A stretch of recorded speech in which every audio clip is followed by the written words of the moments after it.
the depths of imagination comes terror like no other.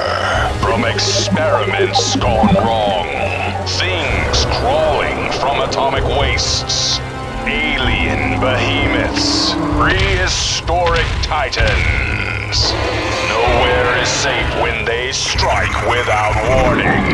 Can nothing stop these forces of destruction?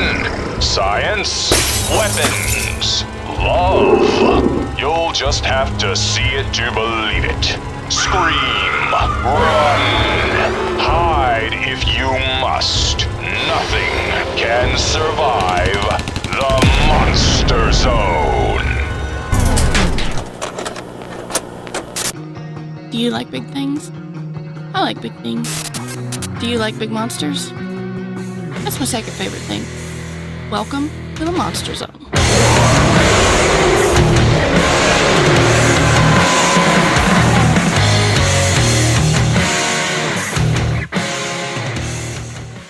Greetings, folks. As he said, welcome back to the Monster Zone, where we cover your favorite monster movies from the past. Your classic, no, I fucked it up. We cover classic monster movies from the past, as well as some less desirable ones. And who do I mean by we? Of course, I mean the lovely and illustrious Mr. Parker. Hello. He's over there. Not No, me. he's over there. He's usually over. Yeah, I'm usually on the other somewhere. side of the screen. Yeah. I'm sorry. Beautiful. My beautiful wife, Angela. I don't feel so beautiful. And me, Dan. And today, we're going to be discussing this film that my father had me watch one time because of Mystery Science Theater 3000, and I have watched it several times, unironically. The 1964 Horror of Party Beach.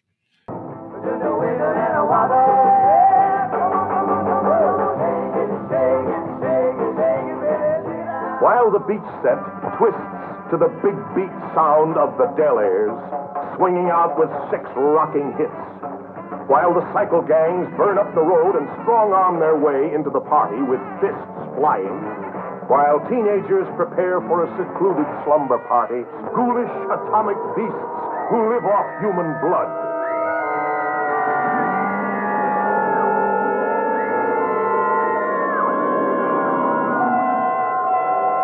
Again and again, the fiendish monsters struck like nothing that ever stalked this earth.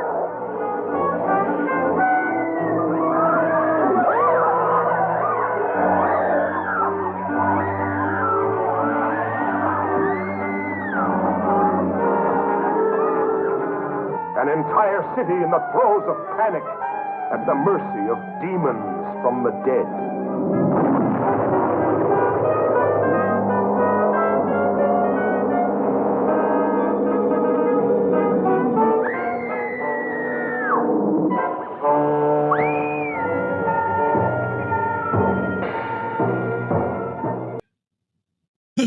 So, Parker. Which we didn't get right when we first announced. No, I kept calling it like blood, Dude. party at Blood Beach, the bloody death, something. I don't know. It was it was a mess. It was a mess what we were doing. It was a little bit of one, but I knew it going in. But let's get into the movie. Parker, do you have anything behind the scenes you want to talk about this movie? Because it has some interesting tidbits. There's one fact that I will not talk about at this moment. We will talk about once we get to a certain point of the movie. Because when I found out this fact, I was like, "Are you kidding me?" So yeah, me too. All I'll say about that. As literally changes your viewpoint of the film after you find that out. You're like, "What in the fuck?" Yeah, exactly the words that came out of my mouth when I read the fact as I'm watching the movie. I'm like, "What the fuck?" So this movie was directed by Del Tenney. He would direct another movie in 1964 called The Curse of the Living Corpse and a movie called I Eat Your Skin. And that was about his career. I'll watch all of them. Yeah. I want to see all of his movies. Was he a cannibal? He may have been. He actually has a part in this movie. Yes, he does. It's the gas station attendant that you meet later on. He passed away in 2013, 82 years old, so he had a good long life. He was written by Richard Hilliard. Not much on a lot of the people that are involved in this movie. This was a very small $50,000 budget. I mean, back in 1964 was, probably 150, 200,000 in today's dollars. But it was made for like nothing. You could tell by the costuming, by a lot of the performances. It was released June 1st, 1964, and it ran at an hour and 18 minutes, which was a perfect amount of time. Something happening? You guys having an earthquake? No, we're tornado? good. The cat in the closet. Should I? I need to go. Is he coming back? Yeah, we have I gotta go metal. I do want to mention the poster. I love the poster. It's a classic monster movie poster. Love the font. The slogan on the front of it is "Weird atomic beasts who feed off human blood," and it's in black and white. And the monster looks super cool on the poster. Not to say that the monster doesn't look super cool in the movie, but he looks better on the poster. But that usually is how it goes. Because it has fangs in the poster, doesn't it, like teeth? It does. It doesn't have it does. The hot dogs protruding from its mouth. Yeah, it's a wild. Never look up. I told my kids, go ahead. Keep talking. I told my kids that they'll never look at hot dogs the same way again after watching this movie. This movie was primarily filmed not far from me, over in Stamford, Connecticut, and Riverside, Connecticut. I guess pretty much all the extras that they got for this movie were just locals from the town. They used chocolate syrup for blood since it was in black and white. That's usually how it was done back then, because it just made more sense than doing it now. Because the only reason they they did it the way they did back in like the 70s and 80s, once color became kind of more of a primary way of making movies, they had to come up with some sort of solution, and that's why we have the first iteration of blood, which we talked about in our most recent, an episode.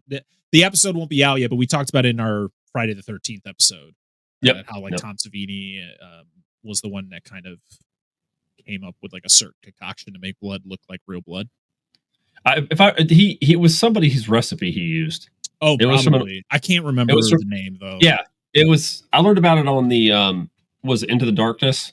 Yes. It was somebody's recipe he went and got, and then it was like after that, it's just the one everybody used because it looked like real blood. Right, but I mean, Psycho used chocolate syrup for blood. Pretty much any movie that had blood. Night of the Living Dead, black and white. Yep, that was the solution because it just looked the best in black and white. But it got a Blu-ray in 2018. Severin Films did it. I didn't either. I didn't really look to buy this movie, but to be honest, I kind of want to. I think I'm going to add this to my collection. It has to be. It looks like a lot of. It just looks like a great time to have in my collection. So there was one of the funniest facts that I saw about this movie was the fact that there was a fact on IMDb. It literally said Stephen King has stated that this is one of his favorite movies, and then 2 facts down it said due to based on prior knowledge from Stephen King, he that stated this was one of his favorite films. It was actually the opposite. He said it was like a wet fart of a film or something like that. Yes. I was like, what? IMDb, what are we doing? So fucking rude. But I love it. Love it. But yeah, other than that, some fun songs in this movie. It's technically a monster movie / musical. It's a beach film. These were popular at the time. It's got some really bad dubbing. Yes, it does. Some fun effects, costuming. The fact that the director kept the costumes and actually would wear some of them to like costume parties and stuff like that. He kept the ones afterwards for a few years or whatever. Yeah, and in 1990s, based on what they looked like, unless he took really good care of them, probably not very long. I highly doubt they lasted that long. He wears one to a party and then goes home naked because it falls apart while he's there. Right. Well, I mean, here's an example. We talk about it a lot on here. Godzilla. I think one of the only complete. Now, don't quote. I think this is correct. One of the only complete suits from the original era is the Mechagodzilla 2 suit from Terror of Mechagodzilla from 1975. It's like the only complete one from back in the day. They just didn't last. They weren't designed for it. Well, also you got to think like back in the day when they were doing movies with suits and costuming and stuff, they didn't really think about like, hey, let's store this somewhere so we can preserve it because this is going to be a big thing down the road and people are going to want to see this. No, they were just like, especially like I've read a lot about like Godzilla suits and like all the suits for all the like his foes and stuff. They just like once they were done, they just like threw them in like a container or they threw them in a storage unit and was just like, yeah, it's out of the way. There's shots of some of them, and just in the back lot, they were just decomposing in the sun. Yeah, they just like you said, just tossed them. Nobody cared. They didn't think about it. There was a MST3K episode of this back in 1997. I definitely want to rewatch this with the MST3K guys, because and you all have known people who have been part of this journey with us since we started it, but there's like 3 episodes I think that covered a movie that had an MST3K episode involved, and I would primarily watch those. And I went, you know what? I really need to watch the movie on its own, and then I kind of got a reassurance of that. I was listening to the Giving Back My Action in Horror Movies podcast. Actually, I was listening to their sub series Be Action, and they were talking about a movie that also had an MST3K episode or a Riff Tracks episode. And Charlie was like, I will 100% watch those, but I need to watch the movie first. I need to watch it, just the movie, to kind of get my own opinion, my own jokes. I can fill them, like I can create my own things, and then I can kind of go off of there. So, okay, Charlie, you're the man. And thanks for getting me to do that myself.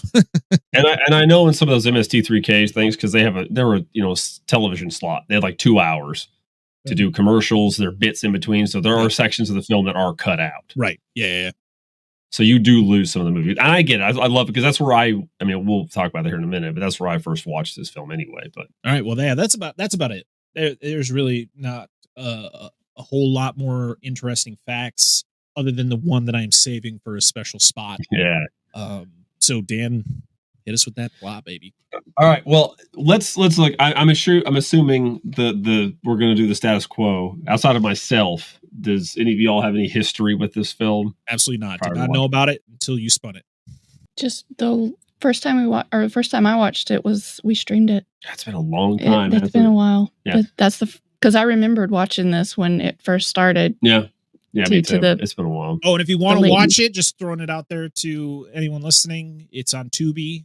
Both versions, the regular and the MST3K version, are on Tubi. So yeah, I think it's on Prime too. I think it's on a bunch of stuff. Like it's on a bunch of different apps. Yeah, it's out there. It's short. We'll get into it. Maybe we'll will a 4K into existence. See, there are certain movies where I just want the movie to be released, because there are some movies out there that I just want to own that are just impossible to find. Mm-hmm. And I don't even care if it's 4K. Just give me a Blu-ray of it. Like I'll take a Blu-ray. I'm gonna look and see what the Blu-ray is of this, and if it's cheap, I might snag it. So the cheapest one I found is on the official website. It's $20. Everywhere else is like 25, 28. That's a sale buy. That's like it's going on sale. It's only 10. And I'm like, sold. Absolutely. All right. Myself, like I stated, my dad knew of this, but my dad was big into like those beach. Like, okay, my dad likes monster movies and stuff, but he's a relic of this time. Yes, he loves these do this movies. the whole episode.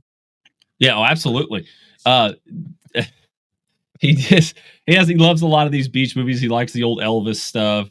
That's just what his thing was. And of course, I grew up with a lot of the type of music they play in this movie. But I watched this on MST3K with him, and he's like, "Oh, I know this, blah blah blah, whatever." And then I watched it not long ago, and then after that, unironically, we just watched it again today, first time in forever. So that's about it. Like I probably watched this when I was in my mid-late teens, something like that. All I could think about when I was watching this movie was that song from Bloody New Year. That's supposed to be I was like, it would fit perfectly into this fucking movie. Yep, 100%. But let's get into the movie. Let's talk about it. We'll talk about this fantastic film. Not even one page of notes. Well, I have more notes than you, Dan. I actually have notes. Yeah. I don't know why. I was just like, I need to write some stuff down. Yeah, I kind of condensed it. I try not to have these go too awful long. It's like 2/3 of a page. Up in the sky! Look! It's a bird! It's a plane! It's geeks with beards. Do you like action? How about a little comedy? Join the Geeks with Beards podcast when I ask the question, why do people like Magneto? What the beep? We cover all the eras, golden, silver, bronze, and modern. Then you need to check out the Geeks with Beards podcast. Available on all streaming sites right now. Geeks with Beards. But so the movie starts out wonderfully, as it should, with beach music. And beach music, credits over folks driving an MG Roadster and a bunch of bikers. And that also, beatnik biker. And also the most 50s style verbal fight you'll ever see. Yeah. Hey, Yeah.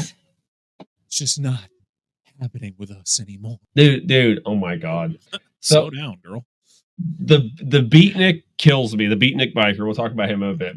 But the main characters you should know, I noted this, are Tina, the drunken floozy, because she is a horrible. I don't know why the fuck. Well, the dude's not much. Hank's not that much better, but Tina is just a fucking terrible character, which is not the kind of character you usually see in these movies. Yeah, which threw and me they off. really just aim at her, going, "See that she's doing something bad.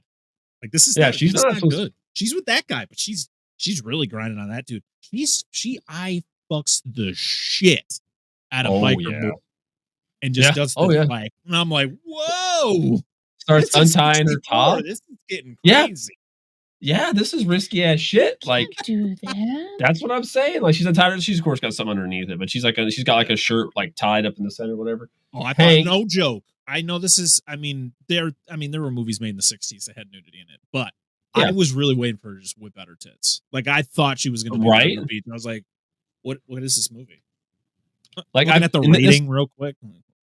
Well, no, with this kind of movie, you don't have that, even especially at this time. Like, you don't have nudity and stuff like that in these types of films. Right. And that the nudity and stuff started like showing up in like the later '60s and stuff, where you started getting. Well, they had some in the mid '60s, but it started getting more prevalent late '60s when sex started becoming a bigger thing, and the hippie movement and stuff like that. Yeah, because isn't this the decade of love, right? The '60s. Yeah, absolutely. Yeah, absolutely. Except for when it's not. We just happen to be in Vietnam shooting people too. But anyway, Hank is the main dude, her boyfriend, and he works in a lab. Apparently, it's like very vaguely alluded to and has like a little to no payoff until the end of the movie. For the most part.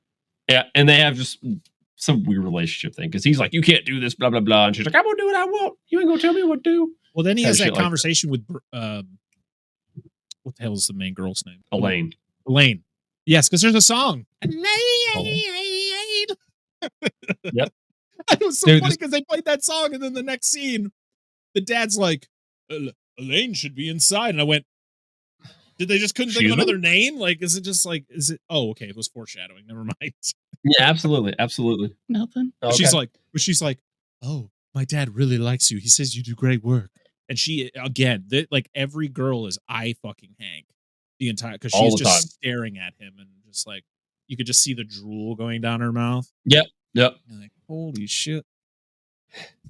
We get a nice shot of toxic waste dumping, illegal waste dumping. It's a barrel specifically designed, so it's radioactive waste. Just one. They don't have a bunch. One barrel. And they're like, "Hey, let's throw this in the ocean from a boat." Tosses it in an ocean, cut to a miniature. This fucking thing sinks like a rock. They cut to a miniature. It's not a miniature. They just. It's like a fish tank. Do it to a fish tank. Yeah. It's okay. Well, one of those like classical little fish tanks. Yep. Just swimming around. I'm trying to church it up a little bit here. All right. Well, dude don't didn't church have shit much up here. problem getting the barrel over. He's like turning it like there's nothing in it. Yeah. He's like, "Whoop, bye." My favorite is this is the '60s, and of course this movie was made for like no money, so you can't like. I'm trying not to be super mean, but it was really funny. Like the compositing, they couldn't get the fish to be solid, so they were just see through. And holy shit, this skull takes 9 days to morph into our titular monster. Yeah, like it's like cool that you get like the waist like roll over like the corpse, like this bone. It's just human bones. That was just a skull. I didn't even see the other bones. I just saw it was skull. There. Okay. Then it's like waist, and then it's like the longest werewolf transformation you've ever seen in your entire life, and this ain't a fucking werewolf. This was toxic. This was 83 years. This was the Toxic Avengers aquatic brother. Yeah, it has to be. human spunk in the ocean mixed with radiation. Yeah. Seaman. That's definitely with the noises. Literally seen it. Also, the sounds or the music, The that was playing music. while it was happening was like, ah. It's so like the theme for the creatures or whatever is so fucking weird. I remember having burns weird into ass your music. brain. Yeah, a little bit. Yeah. Womp womp womp womp womp womp womp Yeah. womp womp womp. Yeah, it's kind of what it's like. Okay, so anyway, we're It's like when I listen to the I don't even know what the like EDM or whatever, and I have Yeah. issues with hearing Yeah. it because it makes my ears feel. This is exactly what this music did. yeah. I'm like, please stop. I put my notes say toxic waste dumping plus skeleton equals monster, and I put next to it Oscar Mayer dump site. Yes. It's probably 100%. yeah, like the fish have some weird like hot dog thing going. I'm wondering I if it's supposed to be like some sort of tentacles, and they just couldn't finish it. Jack Sparrow. They ate the lady. They ate the lady from Everything Everywhere All at Once with the hot and it's dog just her fingers. fingers And that's hanging just out? her finger. Yeah. Oh, I they're just from a like- different dimension. I see. You spend your years on the flying ducks. Yeah, so then we get out of the monster thing for just a second, and it's doo-wop beach party Oh, and it goes on the fucking beach. ever, which is fine because like the whole point of this movie and the title of the movie and what it's supposed to be aimed at, it only lasts about 10 minutes. Dude, it's like a proto mosh pit at Yes. times. I was like, what the fuck is going on? Like, And- listen, I like doo-wop as much as the next guy, but I don't remember that shit being that hard. There is Like, no these people subtlety are like- with this cameraman either. This cameraman No. is zooming in on asses shaking. The My hot favorite dog though. joke. Did you bring my hot dog buns? Right after holds holds on this woman's ass, Yeah. and that's the comment. I was like, I laughed. I was like, all right, this is what we're doing here. This movie, if you think you've seen old movies, watch this motherfucker. It will throw you for a loop sometimes. You're like, what the hell is going on? Well, they're really zooming in real hard. Yeah. Tina's, of course, lusting on the bikers, and we get like a really quick shot of like She the fish lusts man on a biker. a Not biker. bikers. Just No. this one biker. But I got a feeling she would just move through the chain, but that's fine. Whatever I she's mean, got we to do do. see a shot of like this dude making out with a girl, and then the dude leaves, and another dude shows up and makes out with the same girl, and she's like, "Oh my god!" I can't remember what the dude's name was. Like, Tommy, I never kissed me like that before. He's like, "I'm not Tommy, I'm Who's that? Joe." I don't remember who the hell what these people's And names she were. laughs like, "What's She's the like, name?" "Oh, okay, whatever." Yeah, what's Yeah. the name? And then And she just had her own kissing booth. And they're like, what are they on? Like, there's like this little rock pier, and like the monster shows up for like 2 seconds, and it cuts back to the beach party. Yeah. You said, what are they on? I'm like, I don't know what kind of drugs they're on. No. You're wondering where. where My are favorite they? though is the fact of we have this band, which I guess is the Delairs is the name of the band. Those motherfuckers. And Yeah, go ahead. so they're singing songs. Songs are good. You know, they're songs from the 60s. They sound like Beach Boys songs. And I just love when these old movies would like show these performers perform and they're singing and you could tell like which one is supposed to be doing what. And there's parts where like high notes are happening and people are singing and one dude is just not moving his lips even though he's the one who's supposed to be singing. Yes. Yep. Gotta love it. It's like a That's- Milli Vanilli concert, baby. Milli Vanilli's nobody's- whole entire career. Yeah, nobody's gonna get that reference. That's okay. I do. Thank you. And then this is the weirdest thing to me. So a fight breaks out between Hank and lead biker, and then other like beach like It's a West tiny Side shorts Story wearing fight scene. what now? It's a West Side Story fight scene. It is, and you get like these guys wearing like tiny beach shorts like join in, and then like the other bikers come and like break it up, and then when the whole fight's over, like the main biker comes up and just shakes the dude's hand. I was like, listen, I'm all for honor and chivalry and all that stuff. This is the weirdest example of that I've ever seen in a movie. I was like, okay, I'm what done. just happened? I don't know. And then Hank just walks off, and Tina's like, I don't know what to do. I'm just I don't gonna have a strip man. down and I'm gonna go swimming. And then we get the intro to Jaws, We do. except nowhere near as good. This is where he got it from. Yep. Steven Spielberg. This is the. Oh, also, this is a movie from 1964. Zombie. I don't think the word zombie was like a word that was commonly used. And there's a song in this called Zombie Stomp. Yeah. Essentially prior to Romero, 68. Yeah. Zombies were more of the traditional like Haitian style zombies. Like the voodoo type. Yeah. Thing. Okay. Oh, hence the voodoo comments later. And some voodoo stuff that happens, and the very God, this character. But we're getting there. We're getting there. I don't want to jump ahead too far. So long and short, long and short of it, Tina goes swimming and she gets hot dogged. Oh yeah, she gets hot dogged. And then just floats in the water like, bye, Tina. I would have been. I would have loved it if she if the way that they like kill him is like that they have to stick one of those hot dogs in their mouth, so it's like some sort of dick sucking joke. Oddly erotic, yeah. But they never say anything. At least she'd be quiet. Well, she'd figure out a way to talk. That I cannot get that fight they had in the beginning out of my head, and the fact that these two have no chemistry and they have no compatibility at all. Like he is just like. He's talking to Elaine. Do I want to spoil the sequel? No, now? wait. Okay, just wait. You give me the okay, and I will share. I'm gonna tell you at the end of the movie because that's where I was like, God, this is just worse. Maybe you guys will get a hint. The way I realized that we had watched this before was from their fight. Like I could hear her talk, and I was like, oh no! I can't stand the way she fucking. Also, Elaine, I've heard this yell before. The actress who played Elaine, all of her dialogue is dubbed. Really? Yeah, you can tell 100%. I looked it up because I'm watching it, and every time she's talking, like it sounds clear, but like her lips are not matching what she's saying, and I'm like, is this?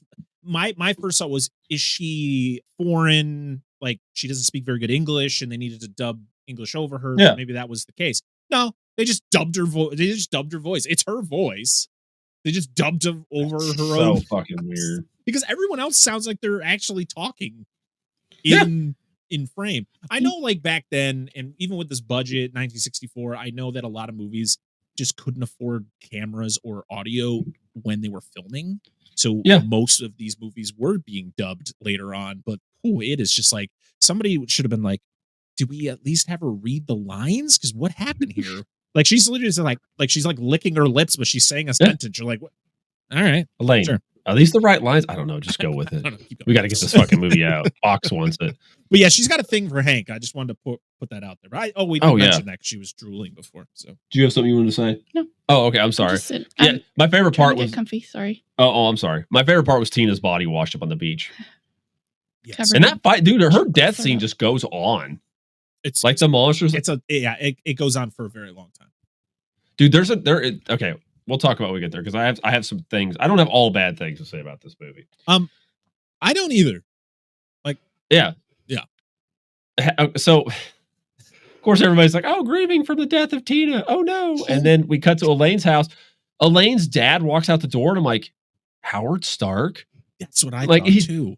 Did you really? Oh my God. I was like, there's no fucking way.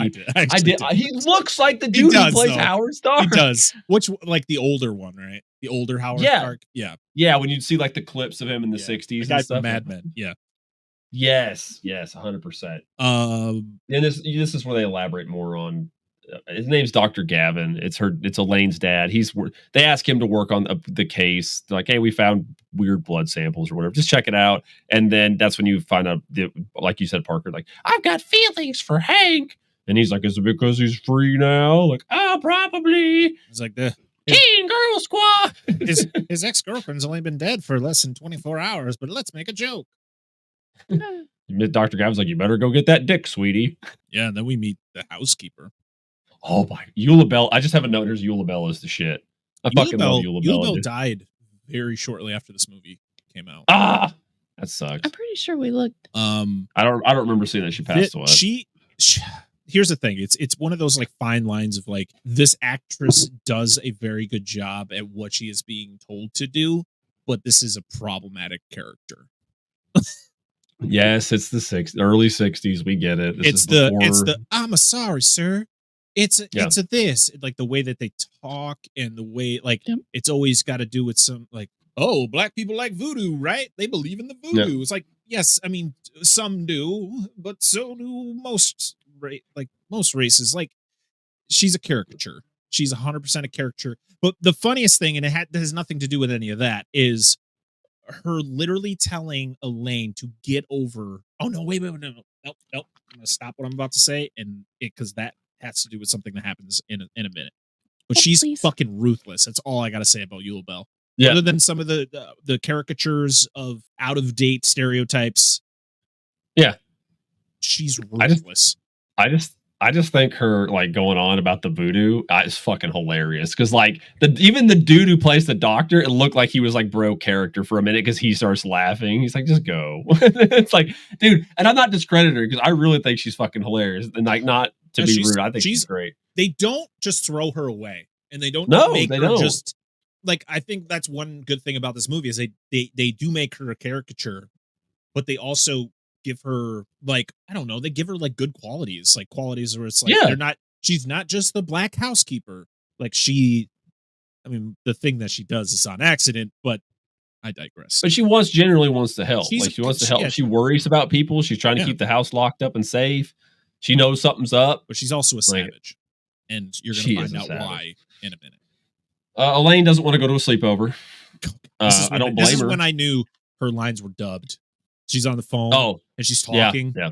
And dude, like you could tell her friend is like the person who's on the phone, you know, is like, oh man, we're going to do this, this, and this. And then it's like, I'm sorry, I can't come to the party, but I'll talk to you later. And I was like, what the hell was that? You hear in the background, Elaine, say the line. The girl on the other end is just not talking to anyone. And it's one of those like really hyper stereotypical sleepovers. Like 8 billion girls at the sleepover. It's like, we might get a hold of the boy's hand. We'll put a water bucket above the door. Which that water bucket would have fallen. Yes, you talked about that. As soon as she stepped away. You can see. No, like they put it up there and she steps away and you can see the door move. Yeah. I'm like, 100%. Yep, that bucket's already in the floor. And I'm not discrediting people for sleepovers, but this is like a very stereotypical sleepover, I assume, of the time. But it doesn't work. They sing this bonkers ass feminine song. I was like, feminist song? I was like, what the fuck, dude? I literally wrote in my notes, song about how women's lives sucked in the 60s. It did! That's literally what it's about. It's like, the men just want us to be in the kitchen and do everything for them, and I'm like, but they're like singing it with like this like hyper like happy tone. I'm like, what is going on right now? I haven't put a weird feminist sing along. Yeah, that's exactly what it is. And listen, I'm not making fun of people who are feminists. You could do you, right? Do what you got to do. But this was not what I was expecting. Exactly, I was not expecting this from this movie at all. But apparently, it has an innate ability to attract fish monsters. A lot of them, because I only thought there were 2, but there's like 6 of them. Dude, holy shit. They just roll up and murk this whole thing. I thought there were 2 because usually it seems how they work is they kill people, then they drain the blood, whatever. And then they take the bodies back. Most of the bodies. They take are the back bodies turning into the other monsters? Yes. Okay. Yes. At least that's what I believe is happening. Dude, but there's ones with different heads. Yeah. Dude, this scene, of the actor or the person underneath them, which was most of the time a crew member, couldn't see anything, so they literally were just walking around like this because they had to feel where they were going. Yeah, so apparently they only had 2 of the functioning ones that looked like fish, like the titular design you'd think of when you see this, but the rest of them were like these weird seaweed, like evil Sigmund and the sea monster with like black lifeless eyes, and like if you've seen them, and like these gaping mouths, they're just like upside down, like frowns, and just eyes. Like a doll's eyes. So this scene, I'm like watching this and I was like, this is kind of creepy. Yeah. Like with these girls, like this is I was like, all right. I like this is unnerving. This usually doesn't happen in these movies. Totally, it just didn't fit for what we got before. Like you got this like musical on the beach and a girl dies and it's like, all right. But then it's just like this, it's a horror movie now. Like this whole, like not one survivor. They're all dead. Well, they mentioned one. They mentioned one later because they talk about what are the survivors. Just a random it's in girl? the news. Yeah, it's just in the news. Like a survivor said. So like one of them did live. I don't know how, but whatever. Yeah, I was already talking about taking bodies. And then we get the director because these three ladies roll up in a 58 Ford convertible. Don't worry, I was pointing the cars out the whole fucking time. Yes. Angela will tell you all about it. 58 Ford convertible rolls up. I need gas, and he's like, having a eye fucking all three of them were the dude pumping gas. One girl's which like, is the director. One girl's like pulling up her skirt. I'm like, dang, dude. All right, this dude getting it, but he getting Gotta adjust the oyster, baby. Like, what the hell's going on? He's like, man, I'm trying to pump your gas. Like he's so distracted that he literally pours gas all over the ground. They fill the tank up. How much is it? $4. Yeah. Also, it took him like 3 seconds to fill up the tank. That's probably about how long he'd last in bed. No offense to the guy. I mean, it happens. Performance issues. But yeah, they asked for directions, and then they followed erections. Well, if they followed the erection, they probably would still be alive. Yes, probably. They end up by the quarry. They drive. Okay, this dude gives them directions, and they follow it. I don't to a think they T. were listening. As soon as they drive off road in this convertible, this low riding convertible, maybe you should have gone.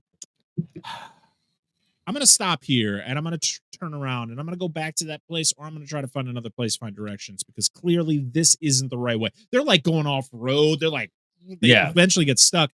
But I love the fact that we get like this foreshadowing moment, or this moment where they're in the car before they get to the gas station. They're just like, yeah, this town is cursed. This town is like, there's some bad juju going on here. There's a bunch of people just dying left and right. I don't want to stay here. And it's like, well, you all are probably going to die because you're saying this. Yeah, pretty much. Yep. And like the tire just explodes on the car. All right. So yeah, they're trying to change it's dark. And why the fuck did it get dark so fast? I mean, it's hard to tell because it's a black and white movie, like where they were at the gas station here. This does not seem like an overly large town. No. But like, it's just like, I go, he even tells me it doesn't seem like it's that far. He's like, go this far turn. And it's just like dark. Also, that girl definitely didn't have that car jacked up high enough. God, no. I was like, kill the fender skirt in the bag. Also, that car weighs a ton. Yep. Like, there's a car from the 60s. I mean, that car, what 58. year did you say? 58. Okay, so there's a car from the 50s. That thing is metal from top to bottom. That thing weighs probably 3 times more than my large SUV does. Like, actually, most modern cars these days weigh more than old cars do. Really? Yeah, you know what it's from? It's all the safety equipment, electronics, computers. Yeah. It's realistically, I didn't realize that either until I started looking into it. I was like, holy fuck. I just need that thing to fly by and say, the more you know. Yeah. It's okay. I didn't know until I looked into it either. But anyway, yeah, they weren't doing it right. If you watch how she was using that 4-way, she was like higher and she's like at a fucking angle. So she's like, I don't even think she got it onto a lug nut. Like, I'm confused on what's happening. Why did it take him so long to get the fucking flashlight out? Also, there's 3 of them there, and one of them sitting in the car, which is not helpful when somebody's trying to change a tire. Get out of the car. You're adding weight to it. And the other one, who is the driver of the car, so clearly the owner, is doing nothing but just talking with her ridiculous accent. We lost in the woods. I don't know why we had to follow those directions. Oh my God. Do you know people like this? Do I know people like this? I mean, I've heard people talk like this, but it's like this was super exaggerated. There's no way this woman talked like this in real life. No, not at all. But if she did, yikes. Batter in the head. Thoughts? Comments? Oh, I was going to say, I went to school with the girl who never pumped her gas. So I could see. No, I could see. No, and this is nothing to do with women, because I know plenty of dudes that don't know how to do this shit either. People should know you should know how to do basic maintenance on your vehicle, period. Because I rode with her and she made me pump her gas. I'd be like, tough shit, get out here and fucking pump it, lady. You worked with her dad at Stinnett. Oh, interesting. I changed the oil on both mine and my wife's car because it's cheaper and I know how to do it. So why am I going to pay somebody else to do it? Yeah, I mean, but like, especially something like emergency, like you should know how to change a fucking tire. Well, the thing is like there are some states where you can't pump your own gas. Yeah. So there are people like if someone has lived in, like Oregon's one of them. New Jersey is one of them. Because one time I was driving through New Jersey. I don't remember if I was with someone and they got out and tried to pump their own gas and they're like, wow, that's illegal. And I was like, whoa, relax. I'll get back in my car. I'm sorry. I apologize that all other of the 49 states have all caved in because they don't know how to pump their own fucking fuel. So your state can kiss my ass. Anyway, I know. I get it. We had a gas station here that would pump gas for you. Oh, there are gas stations Like there are local Not gas self-service. stations that do that. I think it's just kind of Full service. Yeah, it's just I Full guess service. up to the gas station if They do it. I know there's at least there used to be. They used to do that in Japan. Like you go to a gas station, they'd pump the fuel for you. You can pump my gas. I don't have to get out of my car. I mean, because every I'm time I go fine. get gas, I don't get like I remember growing up and like my mom or my dad, they would like, I gotta go. I'm gonna go get like $20 worth of gas. It's like when I go to get Just gas, fill it up. I fill it up every time. Yeah. Like I don't care My if I dad have half does- a tank, quarter of a tank, 3/4 He's like it's always getting worst. full. It's always My dad always does that. He's like, go put some gas. I was like, what are you doing? He was like, just put $20. I fill it up. He's like, I don't want to fill it up. I was like, why? You got to put the money in either Yeah, now you're or in a eventually week going from to now. have to It's fill still it up. going. It's still getting used and going into the vehicle. Do you You're want to driving take- to the gas station. Right. Do you want to more. take 3 trips to have to get gas because you keep putting $20 in? No, just take one just- trip. Put the freaking. Yep. What are we Fill it what are up. we doing? Get it. I know. So whatever, the girls, you know the long and short of this, they're fucking part of the body count. Yes. They get attacked, they get murked and carried off into the woods. One of them hides in the trunk. Yes. We never see her get taken out of it though. No, I'm assuming she was all right, but they don't talk about it. They just talk about when the 3 No. girls got attacked or killed later. I can't remember. I what do they want to say. mention though, back in the Slumber Party Massacre, which is literally in Yes. my notes, which is a movie that I want to Yes. cover at some point. That'd be sweet. One of the girls that's being carried into the lake or the body of water. Yeah. She's supposed to be acting dead, and she literally looks up and like looks at the creature and makes no noise. She's like, I remember a few times you'd see her Camera's move not her rolling, arm right? a little bit. Not like dangle, but like she would move her arm. yeah, Like, you're supposed to be dead. play dead. Shut up. Play dead. We can't do the shot again. Play dead. Hank and Elaine go to a dance. It's made incredible. Back it up, Dan, because this is when This Eulabelle one? literally pulls Oh, yeah, this most sorry. savage statement to Elaine. Elaine, all of Elaine's friends are dead. So technically, Oh, your according to friend's Dan- dead. Yeah, Good. I mean, I guess one survived according to Dan. I didn't That- see that. That's part. what they said in But, the movie. All of her friends are dead, right? They were all at the slumber party. She was supposed to be at the slumber party. She's sad about it. And Eulabelle literally comes in and she's like, you need to get over it. Go get that tank guy because you need his dick, pretty much. Yep. But Yeah, she 100%. literally tells this girl less than 24 hours after her friends die that she needs to get over it, move on. And then she shows her little voodoo doll and talks more about voodoo. And then Elaine is like, what is this goofy thing? Yeah. So okay. rude. I had Way to to put be that out there. disrespectful to her customs. Fucking Elaine. Good Lord. Thank you. I did forget about that. Thank you for pointing that out. And I skipped over that section. So Hank and Elaine go to a dance. Romantic tension. We'll talk about it later. Also, the fact is Hank walks up to a guy who's sitting there. I guess he's one of the guys from that band. And he's like, hey, what's going on? What's the matter? And it's like, I'm just like, can you read the room, Hank? Literally, like a room full of girls just died. So there's like no women in this town anymore. Like they're all gone, dead. So yeah, and they why do you only think they're use sad. And the hot dog monsters only seem to take the women off. Is this a precursor to Humanoids from the Deep? We just didn't get a rape scene. I'm not advocating it. I'm just saying, like, is this what's going on here? You could be right. Whatever. Then these girls are walking home, and their brother picks them up from work, and the fish monster tries to attack them. And how the fuck did this blind son of a bitch not see him behind him? This is the most. Oh my god. Dan's about to throw his notebook. Dude, I can't. The most conspicuous fucking thing ever. He's like following these girls, making as much noise as physically possible, it seems, behind bushes, very see-through bushes, and like it's like a pole, like 2 inches wide. It's like I'm hiding behind it. They can't see me, and like that kind of shit. And then they go to get into the car. The brother sees them and watches them get into the car. The monster's 3 feet behind them, and nobody sees him. Nobody says anything. Nobody acknowledges it. Yeah, my note is literally monster gets cock blocked outside of a drugstore. Then he resorts to a mannequin to get his blue balls off. Because it's just as good. But then gets his hand chopped off. That's literally my note. No, you're not wrong. I said mine says vandalism leads to loss of hand, a true 5-finger discount. Yeah.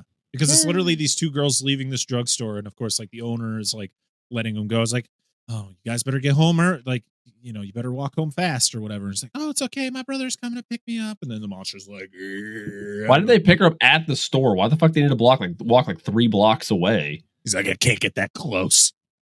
It's gonna use extra gas to get in the back of the wagon. Cost me $250 to fill this up. We ain't made of money. And then, but the hand scene it's okay. I mean, for what it is, it's just kind of over the glass, and you can see it's like this like separate part. The hand looks better like, when it's in the lab. Yeah, way better. Looks way yeah, and better. you can see like it's almost like styrofoam pieces are inside of it, like the inside of the hand. Yeah. Whatever. Apparently, the creatures are human corpses reanimated by radioactive protozoans. Yep. So this which is an interesting, it's interesting water zombies. Yep. So like, it's a very unique take on it. I didn't realize that in my last watch. Yeah, that's about it. It's like Hank, the doctor, and Elaine, all in the basement with some scientists trying to figure out what's going on with this hand, and then like they hear something outside, and Eula Bell walks in and almost gets fucking murked with knives. Like, don't use the gun, use the knife. Like, what kind of show? Knives. Gotta grab the knife. Yeah. Yeah, I know, like they're gonna kill her, and like she fucking sees the hand and freaks out and accidentally knocks sodium on it, which causes it to explosively dehydrate. Sodium is salt, correct? Sodium is part of salt. Sodium. There's more to salt than just sodium. Okay. Sodium is a metal. All right. So we're eating metal, tasty metal. Yeah. I don't know the recipe for it. It's like when you have styrofoam in your mouth and you hit your filling and it hurts like a son of a bitch. What? You ever done that? No. Or have you ever touched a filling with your fork? I don't chew styrofoam. No. Please don't. Not styrofoam. Sorry, aluminum foil. I don't do that either, weirdo. No. Don't do it either. But have you ever were... stabbed the inside of your mouth? I don't have fillings, so. That's fair. Plenty. For those of you that have fillings, not judging anybody that does it, but that fucking hurts. Oh, I bet. And have you ever what? Yeah. No, I know. It's like an electrical signal goes through your fucking tooth, and it's like hurts. Anyway, so Eula Bell saves the day by figuring out how to kill the monsters, and then 2 random drunks get killed. I thought they were going to die drunk driving, but they literally drive about 3 miles, like not even 3 miles an hour into each other. Like, oh, maybe we're not good. Yeah. And I literally just wrote my notes. Don't drink and drive, kids. Yeah, but we have learned today that by this movie standards, drunk driving has killed no one. Yes. By this movie standards. Then we get this weird montage of the monsters and them trying how to figure out how to destroy the monsters, and a lot of women just randomly dying in the background. We're not going to talk about the fact that these 2 drunk guys found a dead guy, and then one of the friends becomes dead, and then all you hear is the other drunk guy go, Stan! Don't leave me, Stan! And then he dies. So the drunk guys get murked. I apologize. I didn't elaborate on it more. You watch the movie and you'll see. We got montage of death. Yep, montage of death. They determined to find the monsters, they should check radiation levels at local bodies of water. And that's how we'll find them. And then all you hear is they don't find them. Yep. And I'm like, yeah, it's exactly it. Stan got eaten by Godzilla, and all the little monsters in this were formed together to make a giant kaiju. I would watch that movie. Please. It's like Hedorah. Yes. If Hedorah had like little zomboid, like the small little ones. It just sucks them up, and then they just make... Yeah, but knives wouldn't work on him because that one kid does and burns his hand. Oh. See, this is where Hedorah burned my hand. Get pictures. Fucking weird ass kids. Anyway, good Lord. They don't find him. And then Hank has to go drive his little MG to Manhattan to go get a large quantity of sodium because nobody else has sodium. And Eula Bell tells him, he's like, I looked everywhere. I can't find sodium. Eula Bell's like, get your ass on that phone and call that other person in Manhattan. Sure as shit, he calls it. And then, he's like, they have it. And he gives that hearty, you do it. You're good at it. Not when I'm put on the spot. She's right because she was right this whole damn time. You stay on that phone, you'd find what you were looking for. Mm-hmm. And Hank was a lazy ass. Yep. What? I did it and you missed it. Okay, fair enough. I apologize. Elaine's like, you know what? I should check the quarry by myself. And the doctor's like, yeah, by myself for radiation. And the doctor's like, why didn't I think of that earlier? That's where those 3 girls got attacked. Like, no shit, dude. Why did you? No one thought of this? No, it wasn't think of, well, we could go with the most, the easiest answer. Maybe we should go with that. Or the most probable or the most likely answer. Go with that. But no. that would be too easy. I'm gonna go to this lake that's never had any incidents by. It's like 30 miles away. We'll check it for water. It'll be fine. Stupid. So she goes to the quarry and starts getting attacked by fish people and gets her leg stuck in a really awkward between some rocks with some chocolate on them. She got her foot stuck between a rock. Yeah. Sorry. Yes, thank you. And of course, like everybody makes it just in time. Like her dad shows up and tries to fight off the beasties. The way he has like, hey guys, we need to add a few minutes onto this movie. We need to just watch Hank drive his car all the way to New York to pick up this sodium.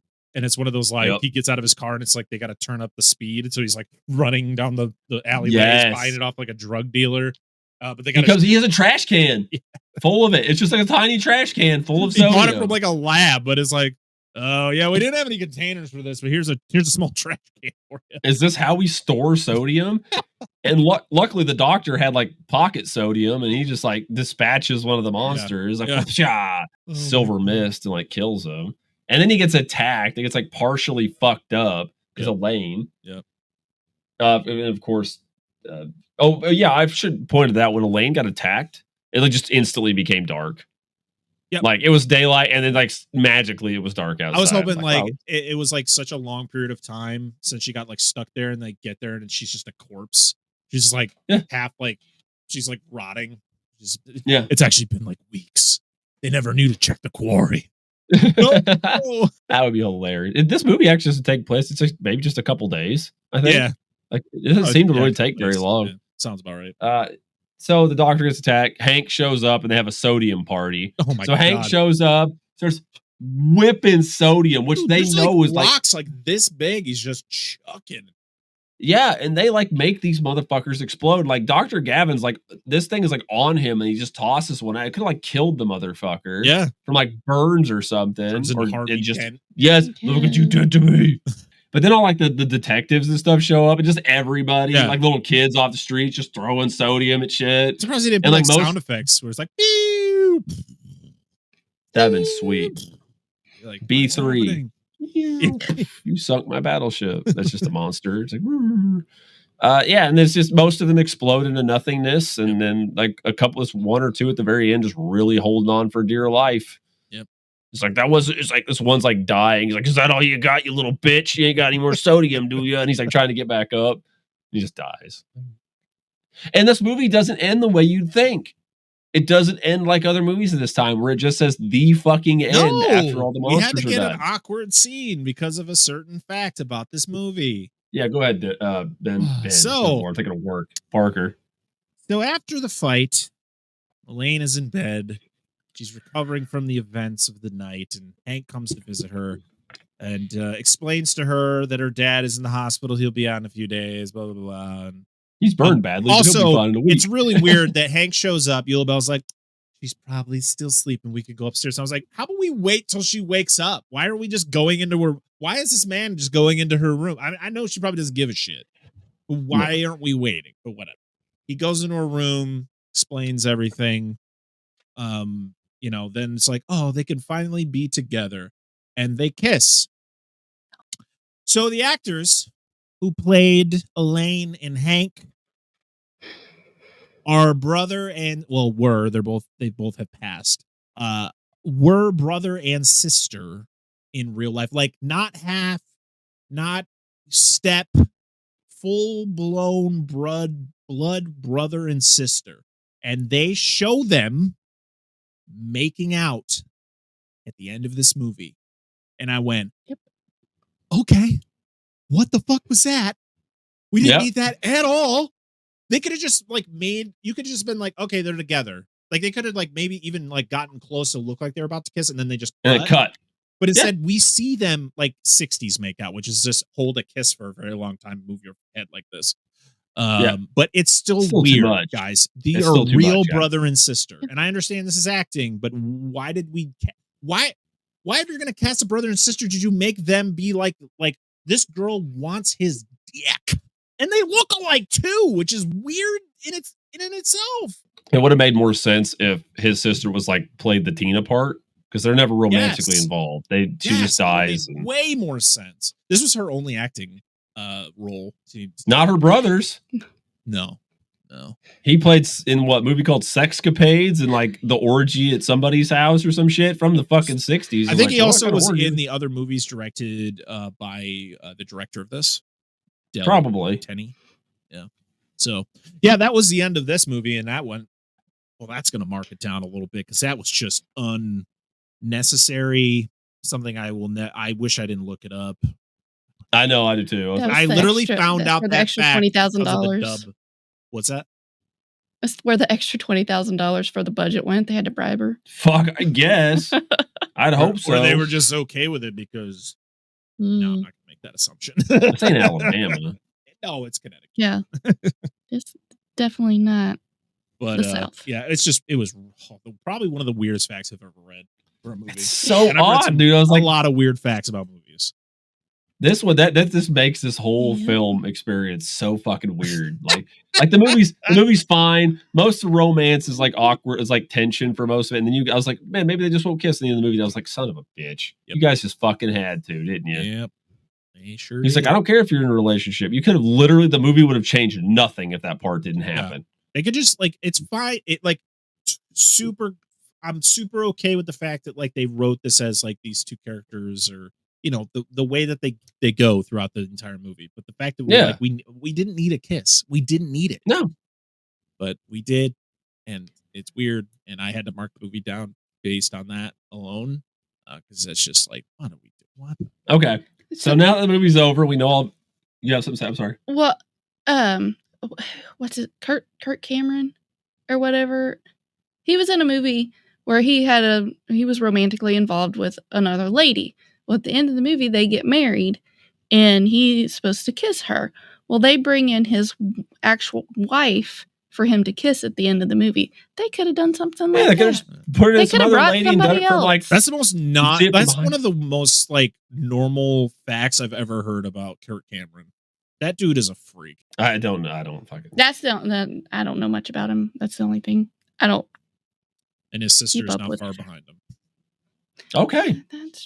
Welcome to Good Beer, Bad Movie Night, where each month we drink finely crafted brews while watching terrible films in order to see just how drunk you have to get to enjoy them. So tune in and join Troy. Killboy Kreitz. Oh, that was pretty good. Thank you.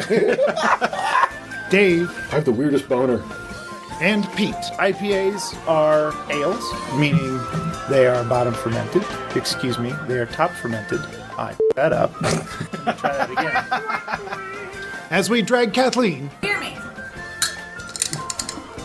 kicking and screaming through an alcohol-fueled podcast dedicated to movies of questionable quality and the frosty adult beverages that help make them tolerable. Good Beer, Bad Movie Night. Clearly, it's the beer's fault. But yeah, that's the end of the movie. And I guess at this point, because of all the weird ass shit we just talked about for a second, what do y'all think about this movie? Parker? I had a good time. I really did. Like I said, I really want to watch the MST3K episode on this.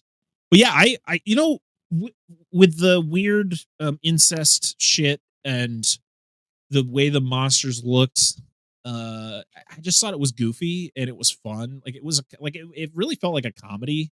It had some really good horror aspects, but I laughed at a lot of moments in this movie. Like Yul Bell is a savage, absolute savage. Just literally telling this girl to get over her 17 friends dying. Now she has no friends. Yeah, you fucking baby. Get over it. Get over it. I thought the acting wasn't half bad, especially like the Elaine's dad. I really liked him, and Hank wasn't terrible except for his really bad relationship decisions.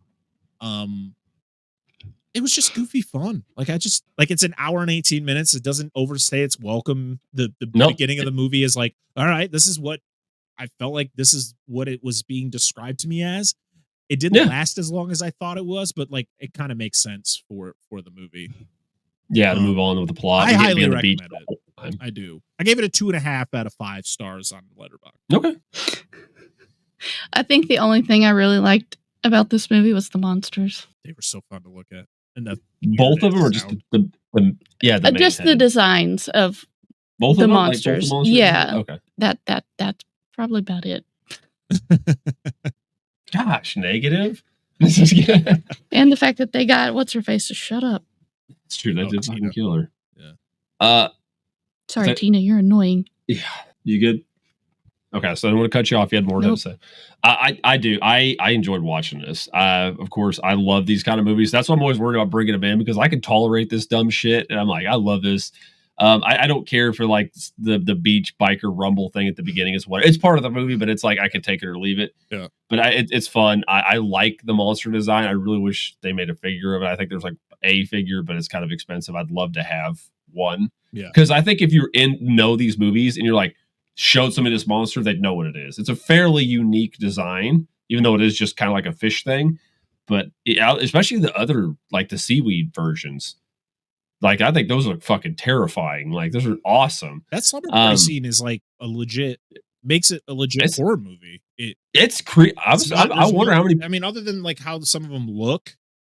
Yeah, it was pretty like crazy. I mean, I wouldn't be surprised if like people left during this movie because that was scary, too scary at the time. Yeah. Like I've seen some of these movies, like the scary stuff, and it's not like this. Actually, felt like you said more like pushing toward like a more modern idea of horror in the title, so you should know it's probably scary. You would think. Like I said, I like the monsters, and the acting is hammy, as we just talked about. Of course, I like the setting because I like a lot of the old vehicles and stuff, and some of the music's okay.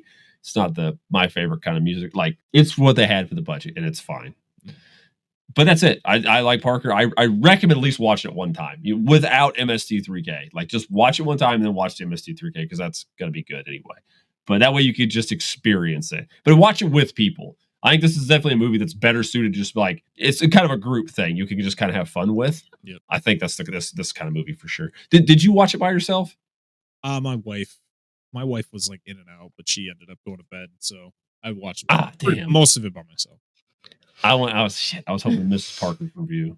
I told her the type of movie I was watching, and then I went to bed. She's like, "How was your hot dog monster movie?" And I said, "Yeah."